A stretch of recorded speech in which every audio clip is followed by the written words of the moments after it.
Welcome to Feminine Roadmap Podcast. I'm your host, Gina-r-Farrar. Each week, I bring you an inspiring conversation to help you navigate the challenges and changes of midlife so that you can not only survive, but thrive in your second half.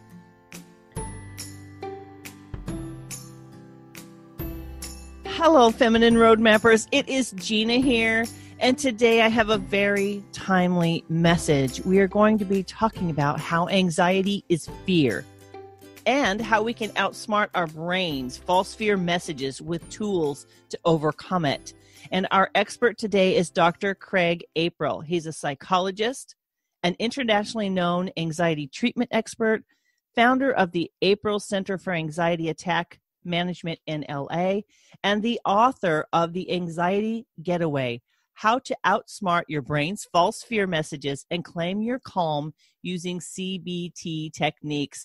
Dr. April, thank you so much for being on my show today. Oh, thanks for having me. I'm glad to be here. Well, as you know, fear and anxiety is now a daily conversation in many homes and in any hearts and minds. There's so much going on in the world. And so, of course, when your book and your message came across my plate, I thought, yes, this is the right time.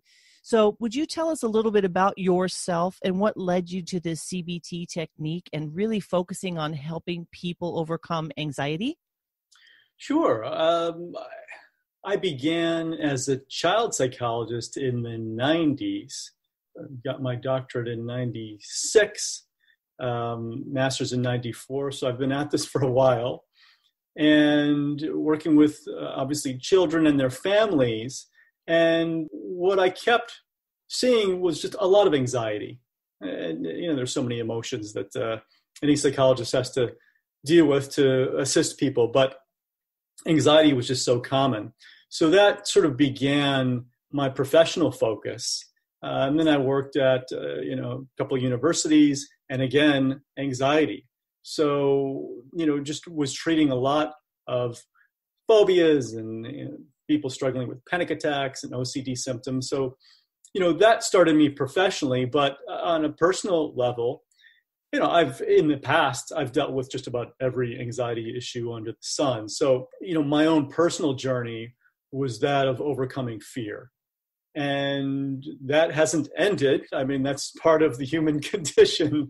I don't know if you ever get to a place where there's absolutely no fear at all anymore, because, life is, so much of life is out of our control. So you're constantly dealing with uncertainty and, that lack of control, and that can trigger some fear. So there are always going to be new fears. But for me, the main focus is on how you overcome that fear. And so that's always the journey. But again, professionally, my own personal experience led me there. And then because I was treating it constantly, it became a further passion of mine to not only treat myself, but also help others overcome fear.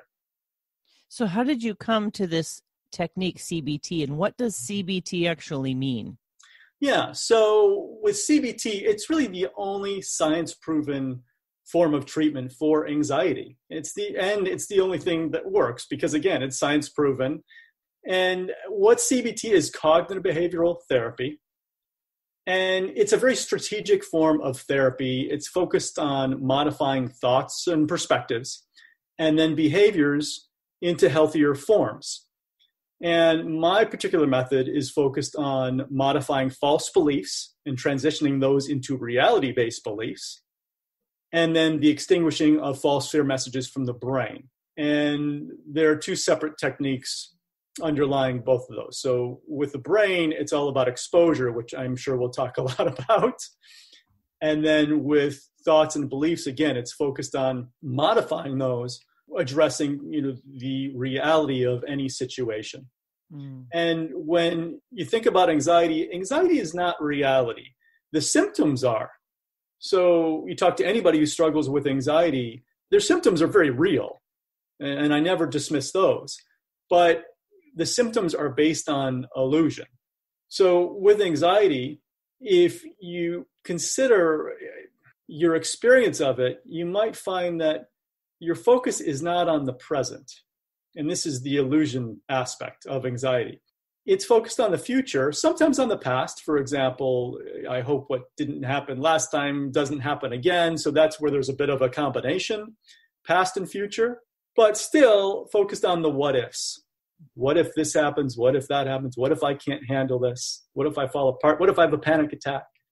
So again, with CBT, back to your question, it's just very strategic. It's not traditional talk therapy. To some degree, it's more like coaching with an educational bent. And again, I'm focused specifically on anxiety treatment. That's all that I treat, because CBT can be applied to other struggles like depression as well.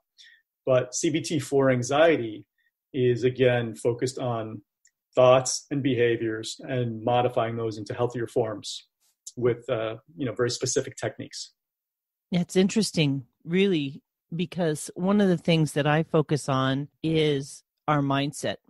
Mm-hmm. And it's something that I've done in my own journey, is really recognizing that what I'm thinking is so powerful to the way I'm living my life, the outcomes of my relationships. Like, we seriously need to think about what we're thinking, the thoughts that are running across our mind, right? And I wonder, do you find that a lot of people are not fully aware of the actual thought trains that are happening? Like, they're so automatic or they're so natural, almost like that voice is so familiar they don't even really recognize it as a separate voice anymore.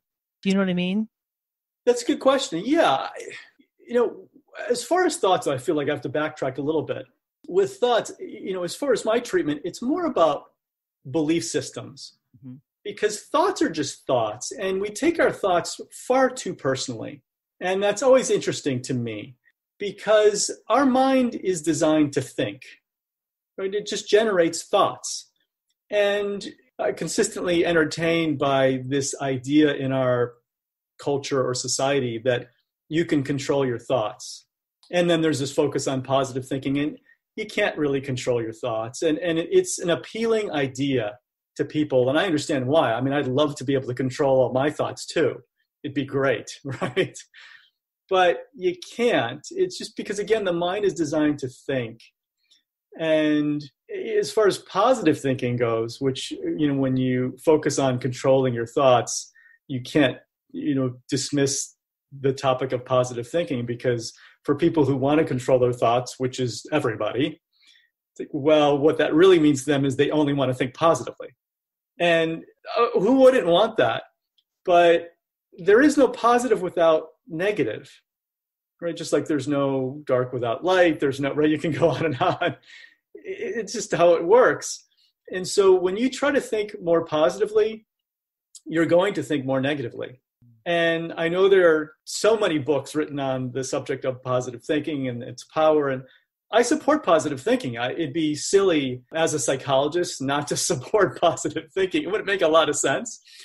But I'm far more supportive and focused on reality-based thinking or reality-based beliefs. And if you're going to choose one, go with reality. Because again, the more you try to think positively, the more you're going to think negatively, and you're going to get yourself caught in a battle with your thoughts. The interesting thing, too, about thoughts, in addition to how we can't control them, is that sometimes we don't realize, and maybe this is moving towards your last question on thoughts, sometimes we don't realize that our thoughts aren't even necessarily our own, but we sure do personalize them, right? And so the example I often use, and I don't want to be too graphic with this example, but I always use it, is that there was this film years ago, and now I think they've made 2 or 3 sequels. And it was a horror film, and I never heard of, the idea was just so disgusting. And the horror film, it's called The Human Centipede. It's pretty gross. The idea is pretty gross. But if you go with the title, you can sort of imagine what this serial killer is doing, right? Creating this human centipede. So my mind had never had that thought before, right? My mind didn't come up with that idea. Then I heard about the film, and now I have a thought about it, right? So if I think about the film or just the concept alone, which is when you hear about the film, of course, your brain is going to go there. It's like, oh, wow, how does he do that? That's really gross. Well, is that my thought? I didn't come up with it, right? Now I can attach a lot to that thought, like I'm already doing. I'm talking about how I think it's disgusting and gross, and you could probably imagine that I have not seen that movie, even though I like horror films. That I just, the concept alone is just like, I can't get behind that. I'm not going to watch that. So again, it's just a sort of a silly example as to how our thoughts aren't all our own, but we personalize them so much. And I think maybe that speaks to your question, where it's true that sometimes we're not even aware, of how our thoughts were generated, what they mean, if anything, and quite frankly, oftentimes they mean nothing. Generally, really, thoughts are neutral, and then we assign them meaning. And that's where we can get into trouble with anxiety. And then again, you focus in on the belief system. And then if you have a particular belief system that is false, then you're off and running. I have a question on that. So a lot of the time, at least in the personal work that I've done, I realized that a lot of the quote voices in my head or thoughts, however you want to put them, were things other people had said to me. Mm-hmm. And I had made them my own, and they became the belief system. And in some ways, it caused me a lot of grief and struggle. Yeah. Because it was so, quote unquote, true to me. And I feel like when people are dealing with anxiety, I don't personally struggle with anxiety, although the world situation, there were a few things that happened where I had to really kind of anchor in and capture my thoughts and just kind of check the truth. When people struggle with anxiety specifically, do we know why some people struggle with it more than others? Because if we're all being impacted by the same world situation, what is it that predisposes, or what is it that puts someone in more risk for anxiety? Are there like precursors to it? Like, tell me a little bit about that. Yeah, that's a good question. So there's a genetic predisposition. Okay. I would say roughly 80% of the time, as far as the patients I've treated, the hundreds and hundreds of patients I've treated over 20 plus years, because this is all I've treated for so long. And, there's such a strong genetic component. And so anyone I'm treating, you typically, if I look at their family tree, and sometimes they're aware of, it, and sometimes they're not, but, often there's some either very close relative or a distant relative, but there's someone there that has struggled too. And so, genetics are a precursor. And then there's also what I call a neurobiological sensitivity, where people are just born with this kind of wiring, and not, anxious wiring per se, but a sensitivity. And so, it makes them particularly sensitive to emotions. So they can feel their emotions very deeply, very strongly. They can also sense other people's emotions quite easily, and they're sensitive to them. They tend to be sensitive to medication side effects. That's very common. On the plus side, with that kind of sensitivity, they can be very artistic, and creative. On the downside, they can have a low frustration tolerance, because again, they're just so sensitive to so much stimuli. I elected to mention environmental conditions as well. So just being outside, loud noises, or any noises for that matter, they can be sensitive to. So it's not just people and their emotions, just, environmental conditions. So, walking around with this kind of sensitivity, you can see how it can predispose you to developing an anxiety syndrome. Because, if you already feel sort of keyed up and agitated, just with a lot of energy or adrenaline flowing through your system, which again, sensitive people can be really aware of and feel, then it makes sense that if there's the perfect storm of conditions and one has fear, develops fear based on a belief, then, if they start avoiding, which I'm sure we'll talk more about because that's such a huge topic in anxiety treatment, in the development of anxiety disorders. But if they start avoiding, then it's time, it's danger time, because it's the avoidance that really creates the anxiety issue and then maintains it. I don't want to get too far ahead here, but there's a lot to be said there. Go ahead and take us on that journey, because I'm very fascinated by this. I believe that 2 people in my family fall firmly into the risk category for this. And I think anyone's susceptible, so I don't want to make it sound like I'm talking about like a disease, but I get what you're saying about the predisposition just because of the way someone is wired. I am curious about the genetic piece, because it does seem that it's genetic, but couldn't it also be technically environmental? In other words, if I were an anxious parent and my children had grown up in that environment, they would naturally pick up on that anxiety. It doesn't necessarily mean it's in their biology, so I'm kind of curious about that. But I think if I understand correctly, it can actually be a genetic in their genome with that switch. You can switch on or off that tendency as well. So it feels very complex. It is complex. And that's why I said, roughly, I think I gave an 80% sort of indicator of, neurobiological sensitivity as a, precursor. But, you're right in that anybody can develop a phobia. Anybody. Or anybody could have panic attacks. So that's true. It's just that I would say the majority of people I treat tend to have sensitive systems, a certain kind of wiring. But, as far as that kind of sensitivity goes, it's not a done deal as far as developing the anxiety disorder. So when I think of neurobiological sensitivity as a predisposing factor to anxiety, I also think of, let's say, alcoholism. There can be a strong genetic predisposition for that. It's not required to become an alcoholic, right? But it's common. And, what's interesting to me is that it's not automatic. If you have that predisposition, it's not your destiny to become an alcoholic. However, if you start abusing alcohol, then you might be in some trouble. So back to anxiety, if you start avoiding what you fear and you have that kind of sensitivity, then, you're in trouble. That said, even if you don't have that kind of sensitivity, all anxiety disorders are based on, a false belief and then avoiding what you fear, which sets the stage and then impacts your brain.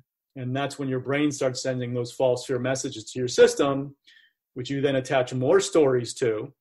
And then it becomes this, vicious cycle. And that's when you're in anxiety disorder. And that must be a real strong feeling of powerlessness for your patients, right? So how do you help someone, Dr. April, to begin the journey? I understand that for having help like you is probably high on that list. But if someone's listening to this and maybe they're not fully aware, or maybe they're just being impacted like me by everything going on and trying to keep things stable in my home, trying to help manage and navigate together an emotional journey. Right.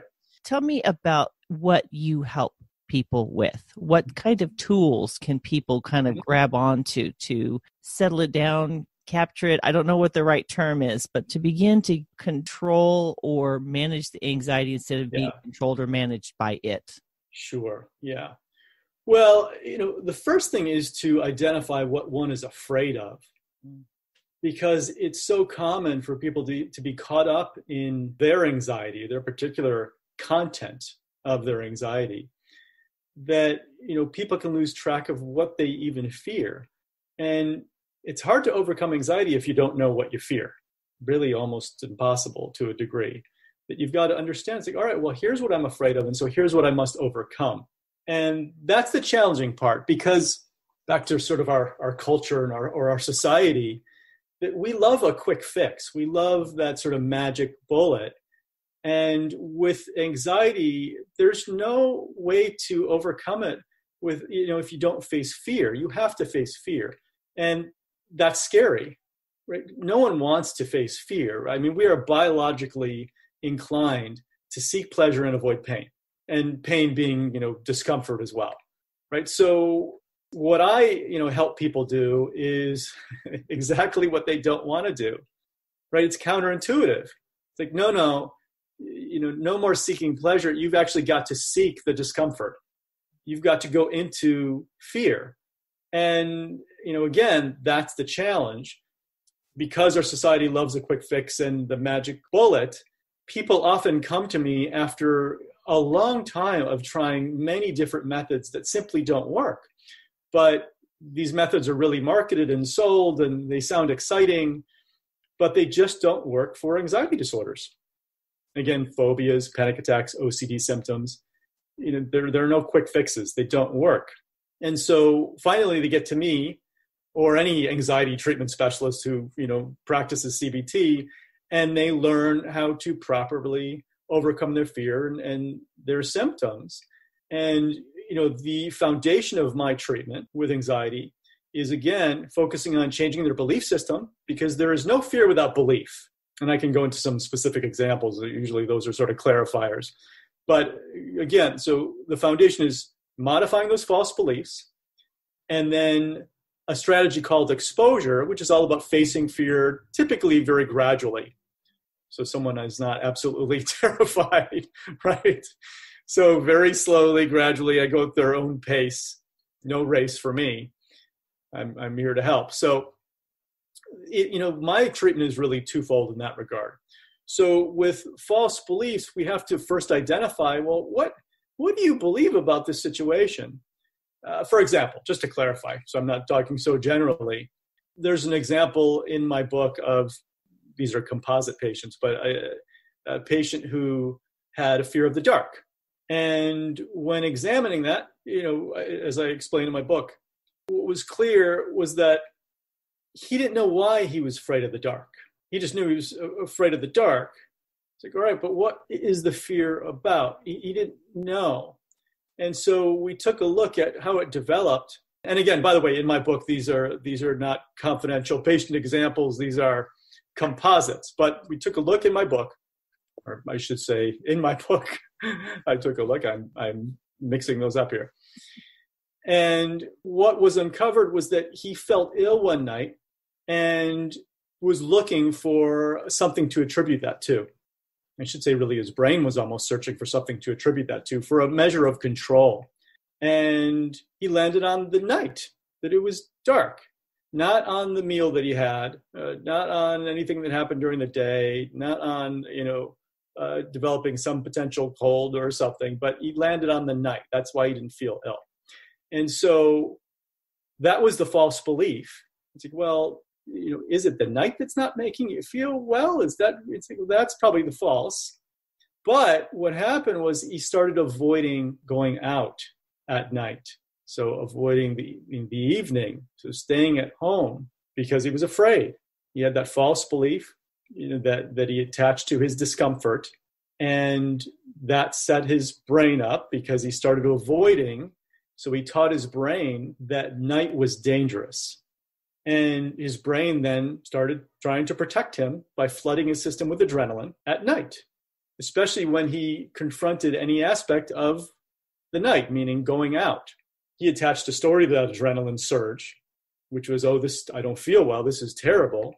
And his body was going into fight or flight, which is the survival instinct. And so he felt the surge of adrenaline. And again, because his body or brain, I should say, was trying to protect him, then he was experiencing these symptoms that he again attributed to more anxiety. And he continued to choose to avoid the night. So he basically became a shut-in at night. That's how the two work together. So you have your belief system and then your brain trying to protect you with false fear messages.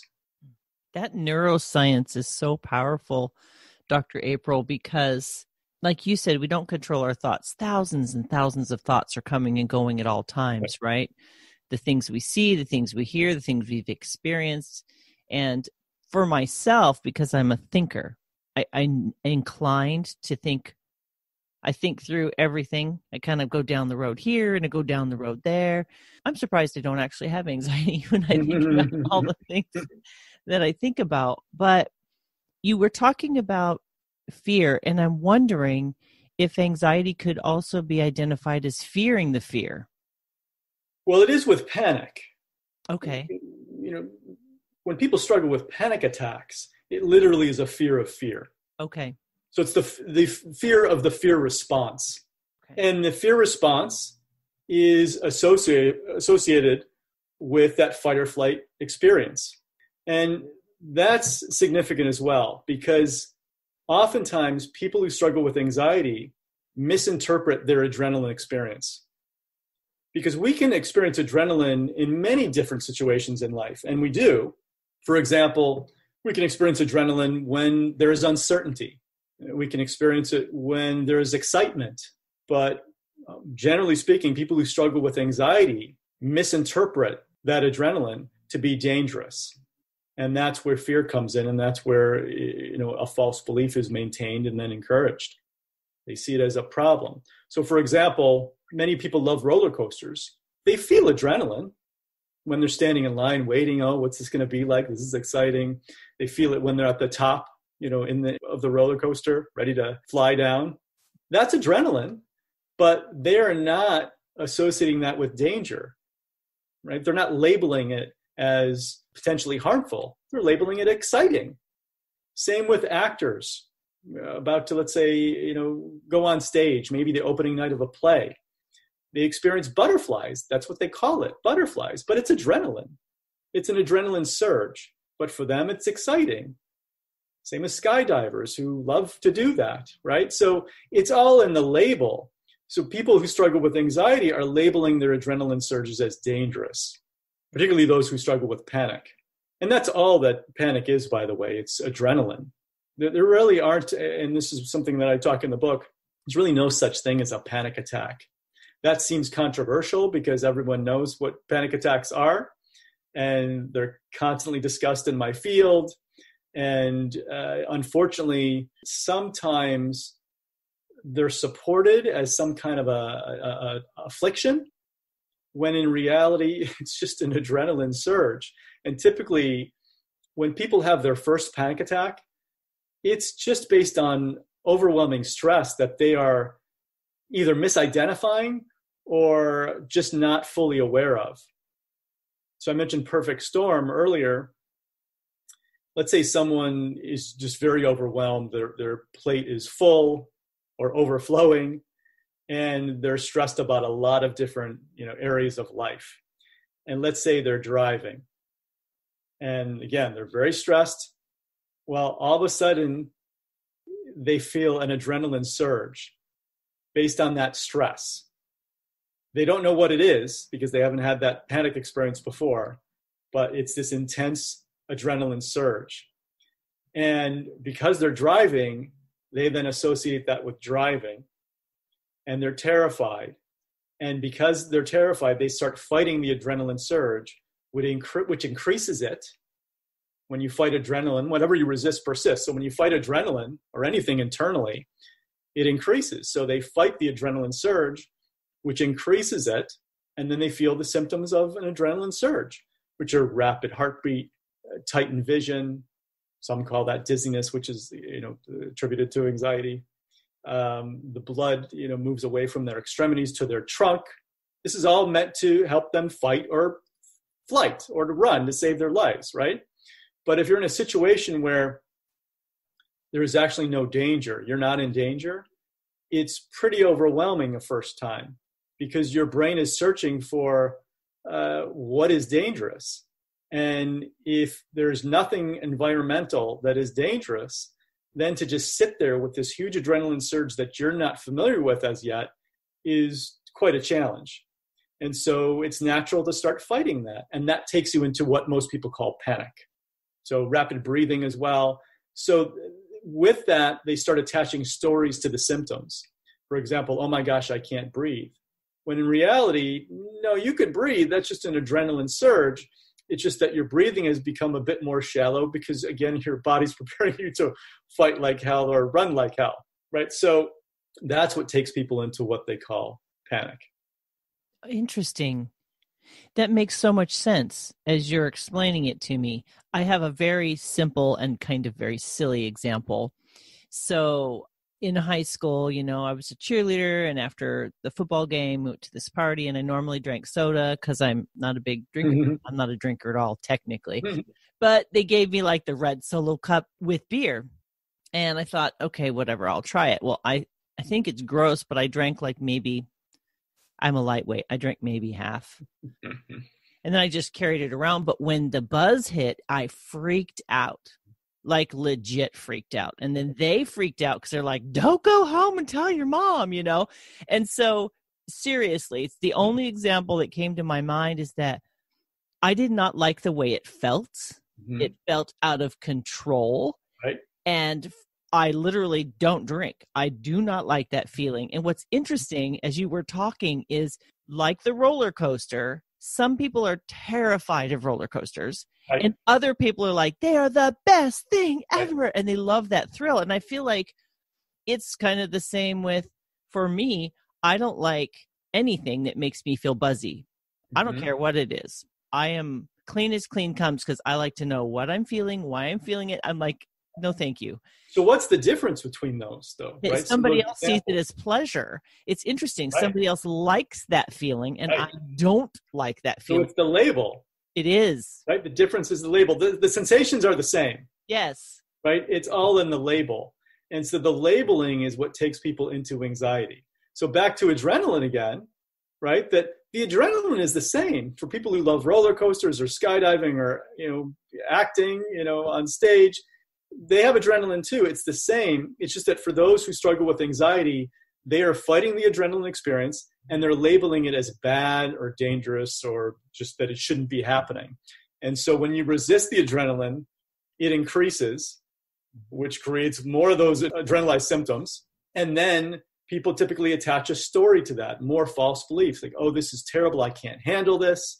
I'm losing my mind, or I'm going to die, or I'm having a heart attack, which is why they often end up in the emergency room with panic attacks. So that's what needs to be treated. So back to your original question, that's the fear of fear, right? Fear of that adrenaline response that they are not familiar with as yet. And so as far as my treatment, the beginning stage is education. Like, here is what's happening. And that's empowering. And that's where knowledge is power. I don't typically believe all knowledge is power, even though I know that's sort of a cliche. It's just not. But certain knowledge is power. And that is because once you're educated on what your anxiety is, it allows you to get a better handle on it. And when you're struck by it, at the very least, in the beginning, you can identify what it is and understand what's happening, as opposed to perpetuating this belief that, oh, this is really dangerous to me. The reality is, no, it's just uncomfortable, but it truly is based on your belief that something is dangerous, and then what you've taught your brain. Because again, you have taught your brain unintentionally. If you have an anxiety disorder, you've taught your brain unintentionally that these sensations are dangerous or the situation is dangerous and bad.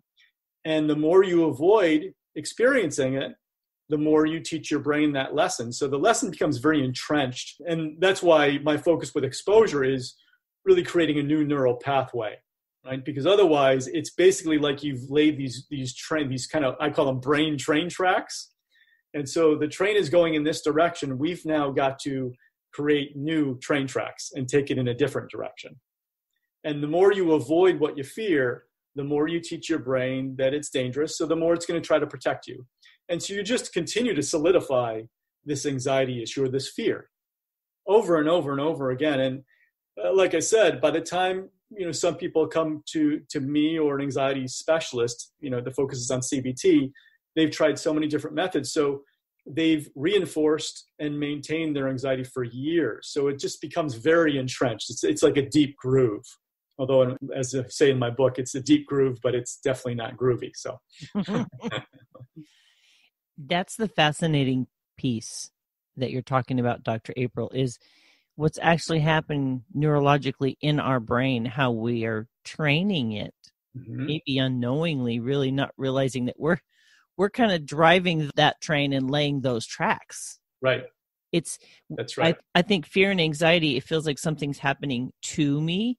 But what I hear you saying is it's the perception of what's happening to us, but it's in the choice that the difference is made. Our perception of it. That's right. So if you choose to avoid what you fear, then you are laying the foundation of a phobia or a struggle with, quote unquote, panic or OCD symptoms if you are neurobiologically set up for OCD, right? That's another syndrome that is very similar to a phobia or struggle with panic, but also has some differences because it's a neurobiological condition. The treatment is the same though. And again, it's still about fear. So yes, I mean, if you choose to avoid what makes you uncomfortable, then you are, laying the groundwork for whatever makes you uncomfortable to be your companion.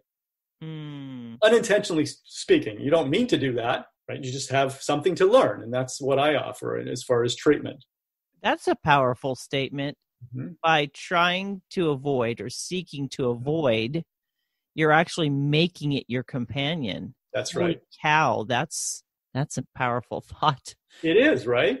Wow. And so it speaks to, again, whatever you resist persists, especially internally, right? Externally, American culture is so focused on the fight, right? So if we have a problem, an external problem, we sort of take the fight to it. That's sort of our culture. Mm-hmm. We meet it with force. And that can work externally. Right. I mean, even, with something as basic as, let's say you have an exam, you're a student, you have an exam. Like, well, if you're worried about your performance, what can you do? You can really study a lot, right? Attack that issue, attack that problem. It's like, all right, I'm going to study it for hours and hours and hours. It's like, okay, you can attack that. You can't do that with what is internal. And that speaks to really any issue, even with sadness or depression, really. If you attack what is internal, meaning you fight it, you're only going to encourage it. And so with anxiety, if you fight it, if you hate it, if you don't want it to be there, which nobody wants anxiety to be there, but if you don't want it to be there, you try to get rid of it through force, you can bet that it's going to remain. And that's what just about everybody does, but until they learn differently. So the treatment, as far as exposure, right? So there's a piece that is focused on false belief. We've got to modify those. I can give you some more examples on that. But as far as exposure, that's absolutely key because we've got to create a new neural pathway. You have taught your brain to be afraid. Now your brain needs to unlearn that. And it's interesting because the brain learns things very quickly, especially when it comes to fear. It does not unlearn things easily, unfortunately. So true. Right. And so as you were mentioning earlier, you were mentioning that there were certain lessons you were taught as a child. And then because you learned them so well, you attached other, thoughts to them and belief to them. And then they became your own, which is why we're not responsible as children for what happens to us. Right. Especially considering our development, right. Our developmental stage. We're dependent upon our parents or our families or the environment to look after us. We're not responsible. When we become an adult, and I like to say around 21, not 18, even though officially 18 is an adult. I'd like to say 25, actually. Okay, we can go with 25. But a young adult, when you become an adult, it's like, all right, now you're responsible, not necessarily for what happened to you, but what you do about it. And so that means you're responsible for your belief system too, even though it can be helpful to look at the source, right? It's like, all right, where do these beliefs come from? Yeah, that can be interesting, but better still, identify what your beliefs are. Are they false? Question them. Well, do I have false beliefs? Because those are only going to lead to dysfunction, a lot of, unhealthy emotion like anxiety or depression. So that's, as I said, one of the foundations of my treatment is focusing in on, well, what do you believe? And if it's false, then we've got to modify those beliefs so that they're reality-based. Because when we deal with reality, then we can come up with a plan. And sometimes, unfortunately, the plan is to just work on acceptance because considering, our current situation, right, in terms of the pandemic, well, it's here. You can deny it. but that doesn't change the reality that it is here. So there's something to accept there. Now, what can we do about it? It's like, all right, well, we're working on it, right? As far as identifying reality, that's part of the method, right? What do I have to accept because there's nothing I can do about it? What can I change because there's something that I can? What action can I take to cope or even overcome this situation? That's, when we focus in on reality, it allows us to do that. If we're focused on false belief, then we're just caught up in a belief system that continues to create pain and suffering, right? So if you believe panic attacks and no, I can't handle that experience and I might die or have a heart attack or lose my mind, or I simply can't tolerate it. If you believe that, then what is the result going to be? Pain, suffering. So the belief system has to change. But as far as exposure, what needs to happen is the brain needs to adapt. And that's the other huge component of my treatment. And my methods focus in on helping the brain adapt so that it no longer fears. What is feared? I treat every phobia under the sun, but a common phobia is agoraphobia, and that's a complex phobia. People often think that leads to being completely shut in, and it can. That's sort of a cautionary tale where, yes, it can lead there. But that's not really what it means. Agoraphobia means a fear of being trapped in a place where you feel you can't quickly escape or where there's no help available. So it's a fear of being in that situation. And it's a complex phobia because it shows up in so many different areas, as opposed to a simple phobia like, let's say, fear of heights. So with a fear of heights, unless you're up really high, you're not afraid. With agoraphobia, it's complex because it can show up in elevators, in grocery stores, while driving, being away from home, at social events. It could just show up everywhere. So with that, again, there is belief to modify, but with exposure to help one's brain adapt so the brain no longer fears being trapped in a place where you feel you can't quickly escape. So all of our brains can adapt to fear. Everyone's brain has the capacity to do that. And the truth of the matter is, our brains adapt to so many situations and experiences every day. It's just that we're not that aware of it. It could be that, let's say we move into a new home in a new area. All right, well, that's pretty daunting. I mean, there's a reason why people think, moving is so stressful. There's just a lot of uncertainty, right, with moving. You're moving from a place you've grown comfortable with. Even if you don't like it, you're comfortable. It's familiar. Now you're moving to a new place that there is a lot of uncertainty with. What are the neighbors going to be like? Am I going to like this place? Am I going to like living in this location? How long am I going to live here? Can I pay the mortgage or the rent or this or that? So there's just a lot of uncertainty. But even after a couple of weeks, your brain is adapted to certain variables of that situation. Right? For example, your brain is adapted to, the new grocery store. It's like, oh, that's going to be my new grocery store. It's just down the block over there. Okay, this is my new bank. This is how it feels like to be in this new home. Our brains adapt. We're just not aware of it. And so that's what I use and all anxiety specialists use in treatment, that our brains adapt. So we use that in response to fear. So I help people to help their brains adapt to fear, so their brains no longer feel a need to protect them from what is false. It's interesting to me as you're talking, I'm thinking about how people, when they feel fear, some people run hard at things that are scary. Mm-hmm. Like I follow this guy on Instagram and he's one of those highliners, I think they call them. So he's like thousands of feet up, walking on right. a line. Yeah. I mean, he has a catch thing. I don't know what you call those, but he's attached in case he falls, which he does fall. And I think to myself, that is absolutely terrifying. Right. But then he did it blindfolded. Mm-hmm. And I was like, oh, okay, well, now we've gone to a new level of crazy. And I think I admire and I watch his little videos because I think about the concept of fear and how so often, now that technically to me, I think it would be scary for most people, right? But for some people, they've become enslaved. Mm-hmm. They're in bondage. And in what I'm hearing you say is a lot of the time we're causing our own suffering because of how we've framed it and the meaning that we've attached to that feeling. Now, it feels like a bit of a stretch maybe, but it's a good practice to consider that we're always causing our own suffering, right? So there is going to be pain in life because there's so little that we control, even if we like to think we have control over lots. There's so little that we control. So that's painful, right? Because it means that we experience things that we don't want to experience, or we experience what we don't like, or certainly what we wouldn't choose. So that's painful, but it's our mind that creates the suffering based on belief. And as an example, it might be that, you have some belief that, I can't handle this. I cannot tolerate this. Well, is that true?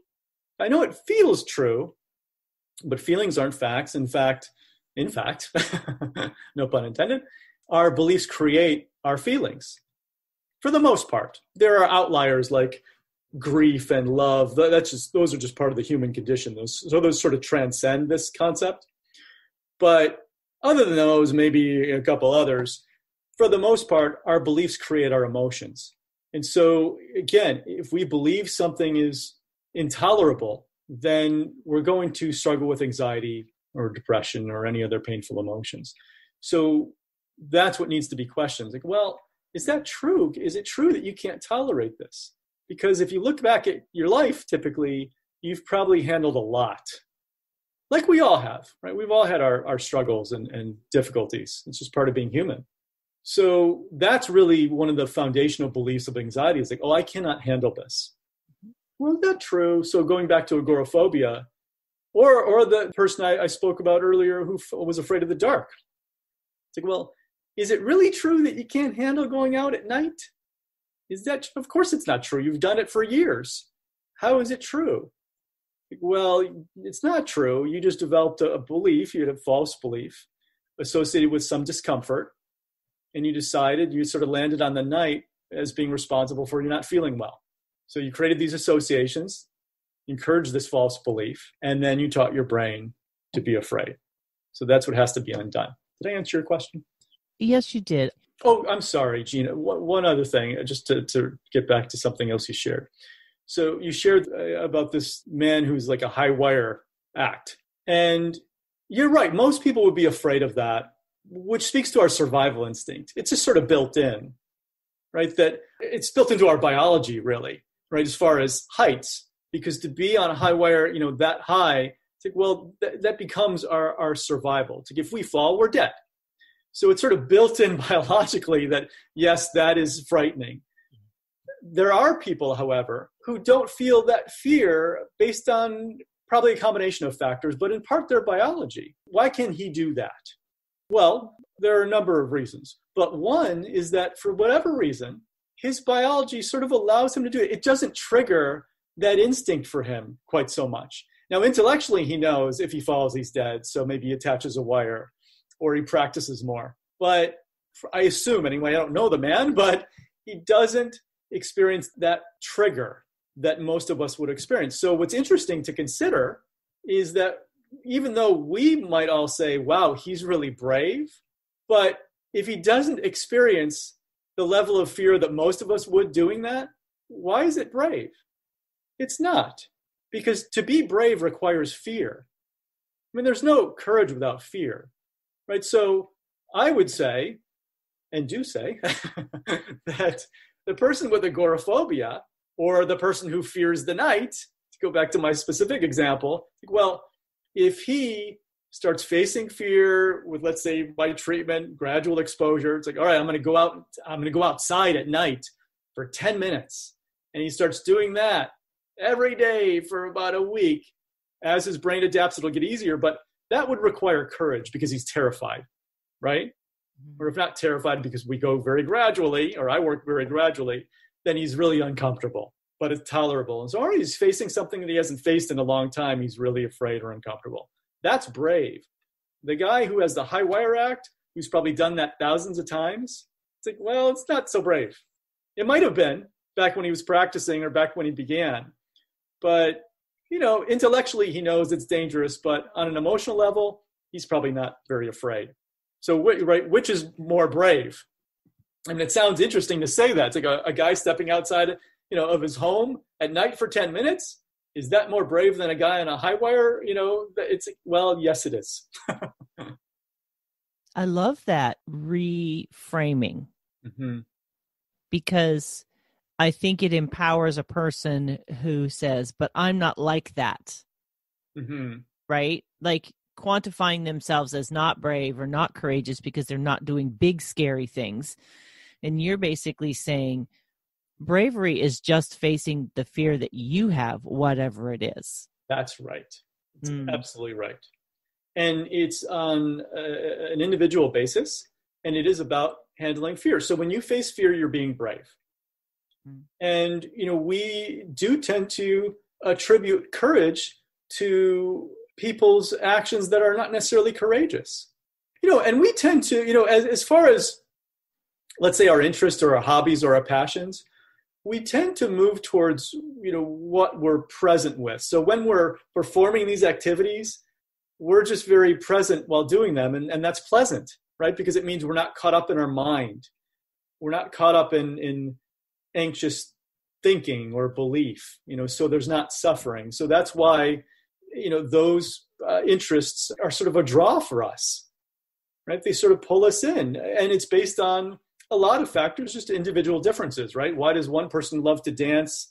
Another person loves to draw, another person loves to garden. Who knows why, right? Just individual differences. But a big part of why they love it is because when they do those things, for them, they're very present.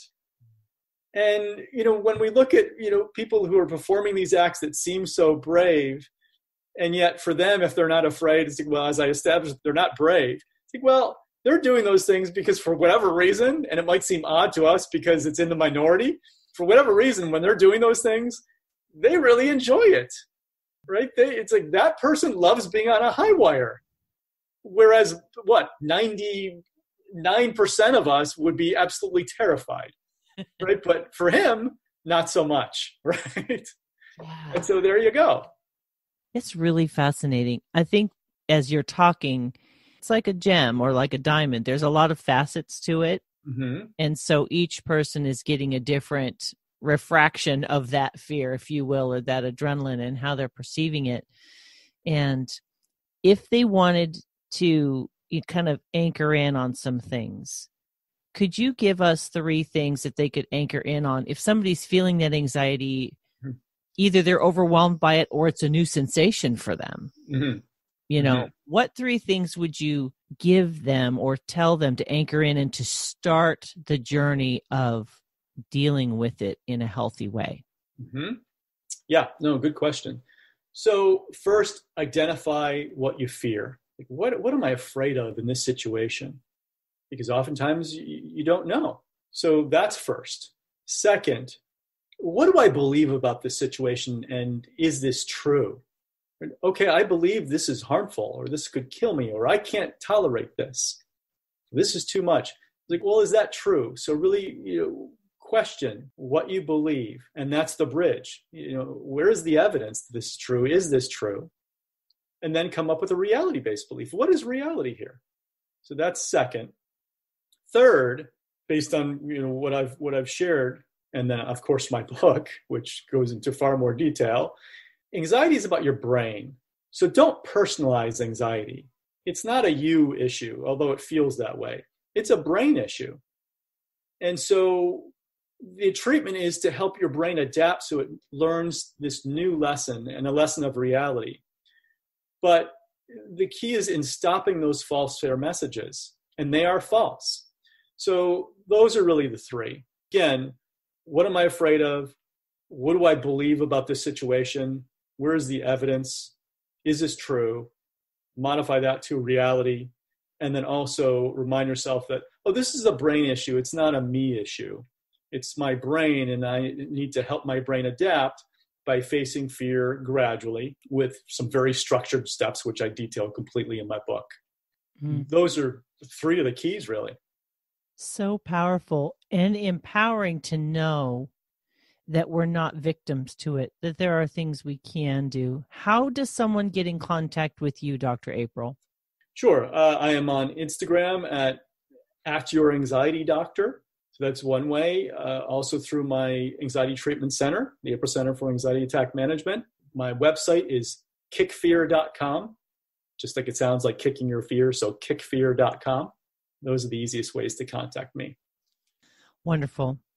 Well, Dr. April, I want to thank you so much for coming on and sharing your knowledge and wisdom. I know it's a broad, you can't just apply one thing to everybody. It's That's very right. personal. So I do appreciate you taking the time to help me and my listeners understand at least the scope of it and that there is hope. I really appreciate your message of hope. Thank you so much. Thank you. It's been a pleasure.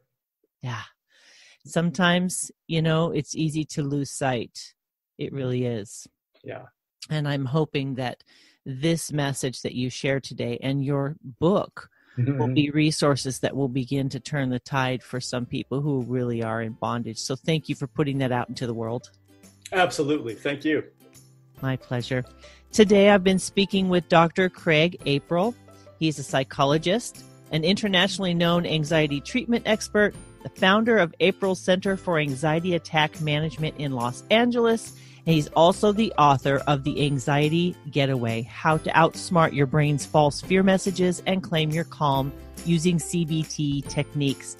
If you head over to www.feminineroadmap.com/episode 178, you will find links to Dr. April and his resources. While you're there, please leave your name and email address to join my tribe. I send out periodic encouraging emails. Friends, I really want to encourage you to take the time to tap into a resource to help you overcome the things that you're afraid of. Catch them while you're small if you can. If they've gotten big, know that there is hope. There's help out there. Don't stay stuck, my friends. Reach out and get the help that you need. Get this resource. Listen to this podcast, share it with someone who's struggling, and then get the help that you need. You don't have to live in fear, my friends. Thank you so much for listening to us today. We look forward to talking to you again next week. Take care, friends. Bye-bye.